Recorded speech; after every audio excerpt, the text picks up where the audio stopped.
गोड़ लागतानी। विक्रमगंज के शिवपुर पंचायत से एगो अपील आइल बटुए।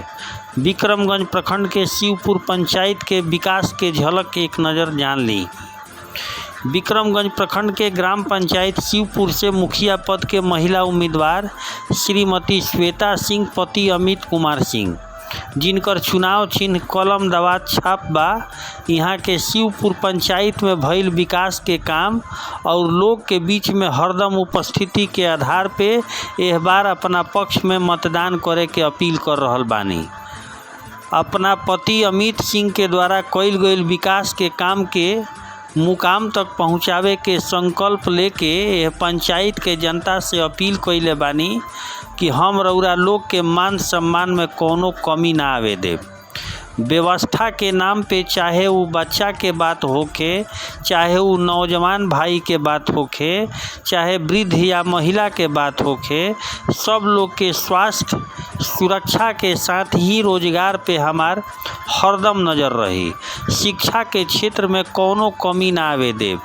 विकास के विषय में यहाँ के बतैनी कि गांव के एक एक ईंट से रउआ अनुमान लगा सकीला गली गली आवे जाए के मार्ग होखे, चाहे नली के व्यवस्था होखे, ई मिसाल बटुए। इतना ढंग से काम शायद ही कहूँ भइल होखी। यह काम के मुकाम तक पहुँचावल हमार लक्ष्य बा। एह से यहाँ के अपील करतानी कि चुनाव चिन्ह कलम दवात छाप जवन क्रम संख्या 3 पर अंकित बा, एह पे बटन दबा के आपन शुभचिंतक प्रत्याशी श्वेता सिंह पति अमित कुमार सिंह के रिकॉर्ड मत से विजयी बनाई जाए।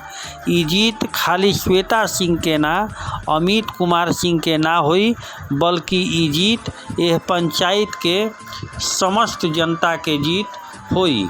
यहाँ के अपील करत बतैनी कि जवना तरीका से हर गली या नली के चकाचक कर देले बानी, शायद ही केहू ऐसन व्यवस्था कर पइले होई।